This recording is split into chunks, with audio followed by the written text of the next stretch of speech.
Good morning plus two class. बेटे हमारा जो चैप्टर चल रहा था यूनिट टेस्ट से पहले विचारक विश्वास और इमारतें, उसी चैप्टर को हम कंटिन्यू करेंगे। आगे हमारा जो रहता है पार्ट, इसमें मूर्तिकला के बारे में हमें बताया गया है। जो हमारा 9th टॉपिक है मूर्तिकला। मूर्तिकला के बारे में हमें इसमें ये बताया गया है कि जो प्राचीन समय में जो दरवाजे होते थे उनके ऊपर जो मूर्तियाँ बनाई होती थी उनसे हमें क्या संदेश मिलता है, वो क्या क्या कहानियाँ हमें बताते हैं प्राचीन समय की। तो इनके बारे में हम इसमें पढ़ेंगे। जैसे कि हमने पहले भी पढ़ा था कि जो हमारे देश की मूर्तियां हैं, सांची के स्तूप हैं, उनमें से बहुत सारी मूर्तियों को यूरोप ले जाया गया था, क्योंकि जो यूरोपियन हमारे देश में आए थे उनको ये मूर्तियां बहुत ही आकर्षक लगी, जिससे उन्होंने सरकार से अपील की कि वो इन मूर्तियों को यूरोप में ले जाना चाहते हैं, और वो इन मूर्तियों को यूरोप लेकर गए, क्योंकि ये मूर्तियाँ इतनी आकर्षक होती हैं, खूबसूरत हैं कि इनको कोई भी देखकर इनकी तरफ आकर्षित हो जाता है। अब है कि जैसे पत्थर में गढ़ी कथाएं, जो हमें ये मूर्तियाँ दिखाई हुई हैं, पत्थरों में इनको उत्कीर्ण किया गया है, तो ये हमें क्या क्या संदेश देती हैं।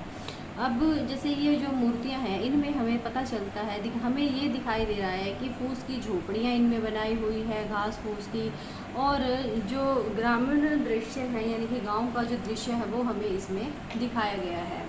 तो हमें इसके बारे में पता चलता है कि जैसे मूर्तियाँ एक झलक हम देखते हैं, जैसे फर्स्ट साइट देखते हैं तो हमें ये पता चलता है कि इसमें केवल घास की झोपड़ियाँ और पेड़ों को दिखाया गया है। लेकिन जो इतिहासकार हैं वो इनके बहुत ही मीनिंगफुल अर्थ निकालते हैं कि क्या है ये। तो इस मूर्ति कला का गहराई से उन्होंने अध्ययन किया है। इसे वेशांतर जातक से लिया गया एक दृश्य बताते हैं। कहाँ से? वेशांतर जातक से। और यह इसमें एक कहानी दृश्य की गई है कि जिसमें एक दानी राजकुमार के बारे में बताया गया है, वो राजकुमार जिसने अपना सब कुछ एक ब्राह्मण को सौंप दिया था, और खुद वो अपनी पत्नी और बच्चों के साथ जंगल में रहने के लिए चला गया था। तो इस प्रकार कहने का मतलब है कि जैसे ये पत्थर की जो मूर्तियाँ हैं, ये कोई ना कोई कहानी हमें बताती हैं।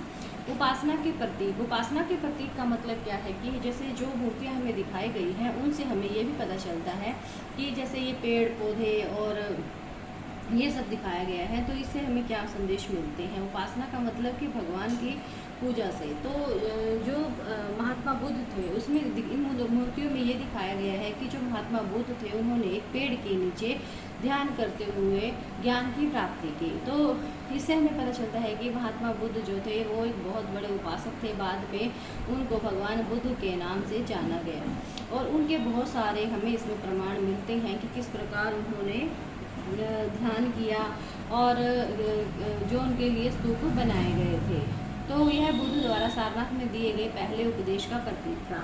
जैसा कि स्पष्ट है, ऐसी मूर्ति कला को अक्षर सह नहीं समझा जा सकता है। पेड़ का तात्पर्य केवल एक पेड़ नहीं था, जैसे कि जो पेड़ है उसका मतलब केवल साधारण कोई पेड़ नहीं था, बल्कि वह बुद्ध के जीवन की घटना का प्रतीक था कि जो भी ये पेड़ दिखाया गया है, इसके नीचे बैठकर महात्मा बुद्ध ने उपदेश दिया था।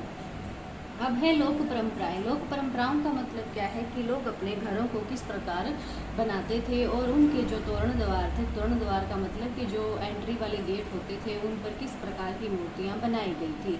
तो इन मूर्तियों में कुछ सुंदर स्त्रियों की मूर्तियां हमें देखने को मिलती हैं, और ये इस प्रकार की। तो तोरण द्वार के किनारे एक पेड़ पकड़कर झूलती हुई दिखाई देती है एक स्त्री, सुंदर स्त्री। और इसके महत्व के बारे में कुछ खास हमें इसके प्रमाण नहीं मिले हैं कि जैसे प्रमाण का मतलब क्या है कि इस मूर्ति को देखने से हमें ये नहीं पता चलता कि ये कोई त्याग और तपस्या की मूर्ति है। इसमें हमें ये पता चलता है कि जो ये मूर्ति दिखाई गई है, ये संस्कृत भाषा में वर्णित शाल भंजिका की मूर्ति है। और इस स्त्री के बारे में ये माना जाता था कि ये किसी भी वृक्ष जैसे छू लेती थी तो उसमें फल फूल खिल उठते थे, और इसको शुभ प्रतीक माना जाता था कि जैसे तोरण द्वार पर लगाना इसको बहुत ही शुभ माना जाता था। तो इस प्रकार की जो मूर्तियाँ थी उनमें हमें ये संदेश मिलते हैं कि लोग अपने घर में शुद्धता शुभ लाने के लिए इस प्रकार की मूर्तियों को अपने तोरण द्वार पर उत्कीर्ण करवाते थे। और इन मूर्तियों इस प्रकार की मूर्तियों के अलावा इनमें जानवरों की, पेड़ पौधों की मूर्तियाँ भी दिखाई जाती थी। और जो जानवरों की मूर्तियाँ दिखाई जाती थी उनमें हाथी का, जैसे हाथी की मूर्ति हमें दिखाई गई है, तो इस जो हाथी है वो एक शक्ति और ज्ञान का प्रतीक माना जाता था। और इन प्रतीकों में कमल दल और हाथियों के बीच एक महिला की मूर्ति प्रमुख है। ये हाथी उनके ऊपर जल छिड़क रहे हैं जैसे वे उनका अभिषेक कर रहे हों। जैसे जो हाथी हैं हमने बहुत बार देखा भी है कि जैसे हाथी जो है जल अभिषेक कर रहे हैं। जल अभिषेक का मतलब कि उनके ऊपर जल छिड़क रहे हैं और वो उनका अभिनंदन कर रहे हैं। आगे है नई धार्मिक परंपराएं, महायान बौद्ध मत का विकास। महायान बौद्ध मत का विकास किस प्रकार हुआ? बौद्ध धर्म का विकास किस प्रकार हुआ, इसके बारे में हम पढ़ेंगे। कि जैसे शुरू में क्या था, बुद्ध को भी एक साधारण इंसान ही समझा जाता था, लेकिन उन्होंने अपने प्रयास से, कोशिश और प्रबोधन और निर्माण प्राप्त किया और धीरे धीरे उनको मुक्तिदाता के रूप में माना जाने लगा कि महात्मा बुद्ध हैं जो वो मुक्ति प्रदान करेंगे।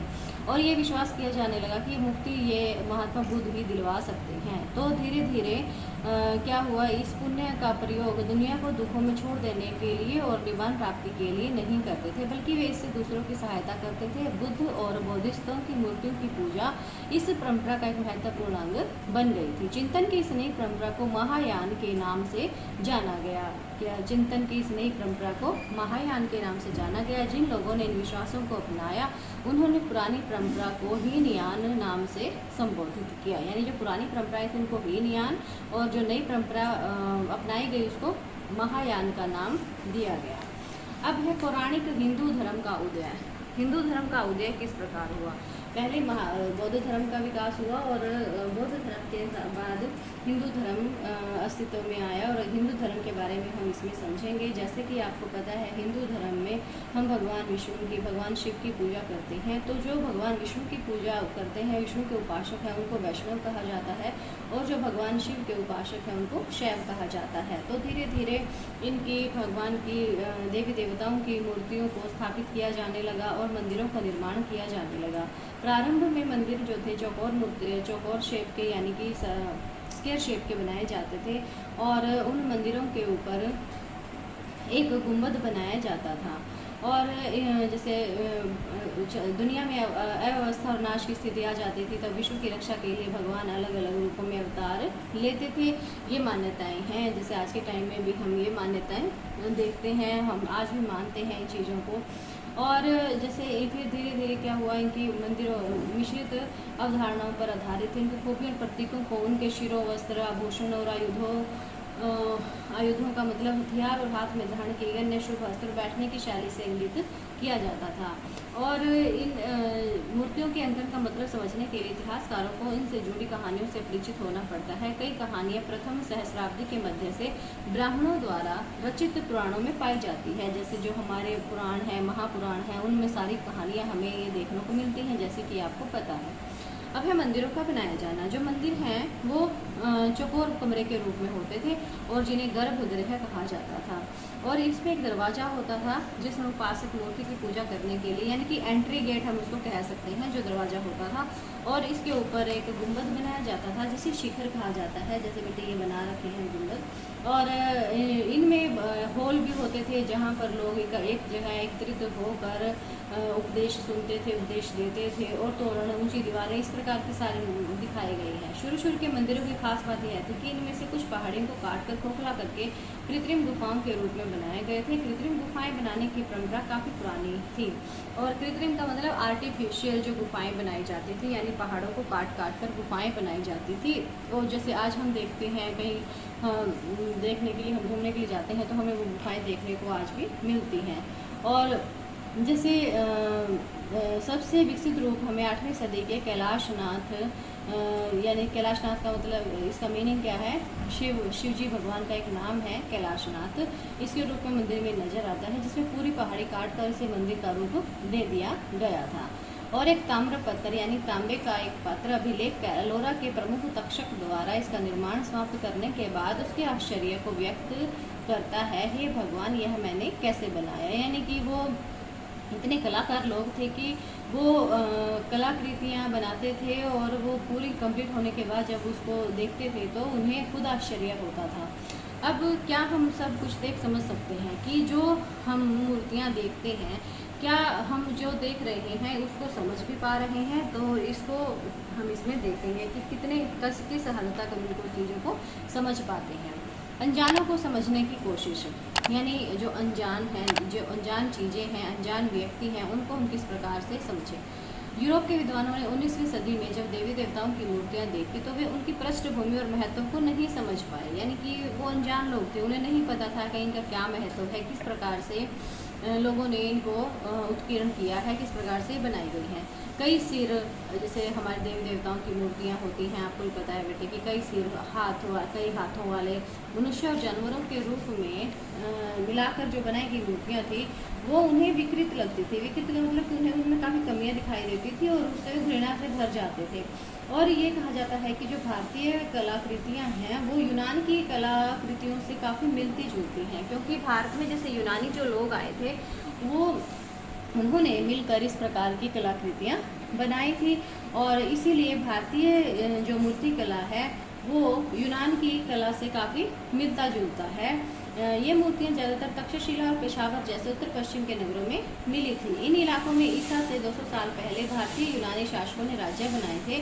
ये मूर्तियाँ यूनानी मूर्तियों से काफ़ी मिलती जुलती थी, क्योंकि ये विद्वान यूनानी परंपरा से परिचित थे, इसलिए उन्होंने भारतीय मूर्तिकला का सर्वश्रेष्ठ नमूना माना। यदि अब देखिए, परिचित चीज़ों के आधार पर अपरिचित चीज़ों को समझने का पैमाना तैयार किया गया है। यानी कि परिचित का मतलब क्या है कि जिन चीज़ों के बारे में हमें जानकारी है और जिनके बारे में जानकारी नहीं है, तो उन दोनों चीज़ों को रिलेट करके कि हमें ये वाली चीज़ जो है, ये वाली जो कलाकृति है इस वस्तु से रिलेटेड लगती है, तो परिचित चीज़ों के आधार पर अपरिचित चीज़ों को समझने का पैमाना तैयार किया गया। यदि लिखित और दृश्य का मेल ना हो, यानी कि जो लिखा हुआ है और जो दिखाई दे रहा है उसमें कोई मेल ना हो, तो एक और समस्या हमारे सामने ये आती है। किसी मूर्ति का महत्व और संदर्भ समझने के लिए कला के इतिहासकार अक्सर लिखित ग्रंथों से जानकारी इकट्ठी करते हैं। लिखित ग्रंथ है, लिखे हुए जो हमारे बड़े बड़े ग्रंथ हैं। भारतीय मूर्तियों की यूनानी मूर्तियों से तुलना कर निष्कर्ष निकालने की अपेक्षा यह निश्चय ही ज़्यादा बेहतर तरीका है, लेकिन यह बहुत आसान नहीं है। इसका सबसे पहला दिलचस्प उदाहरण है महाबलीपुरम तमिलनाडु में एक विशाल चट्टान पर उत्कीर्ण मूर्तियाँ। अब इसमें जैसे किसी कथा का बिल्कुल सजीव चित्रण किया गया है, जैसे कि ये मूर्तियाँ अभी बोलेंगी। तो इतिहासकारों ने पुराणों के साहित्य में इस कथा को पहचानने के लिए काफ़ी खोजबीन की है, लेकिन उनमें काफ़ी मतभेद है, उनमें कन्फ्लिक्ट क्रिएट हो जाते हैं। कोई किसी बात को किसी तरह से समझाना चाहता है और कोई किसी तरह समझाना चाहता है।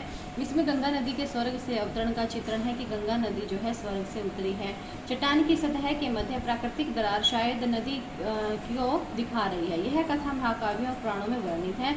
दूसरे विद्वान मानते हैं कि यहाँ पर दिव्यास्त्र प्राप्त करने के लिए महाभारत में दी गई अर्जुन की तपस्या को दिखाया गया है, यानी कि दिव्य अस्त्रों को प्राप्त करने के लिए कहा गया है कि जैसे अर्जुन ने बहुत तपस्या की थी तब उसको दिव्य अस्त्र प्राप्त हुए थे। वे मूर्तियों के बीच एक साधु को केंद्र में रखे जाने की बात को महत्व देते हैं। तो इस प्रकार बेटे आपका ये चैप्टर आज कंप्लीट होता है।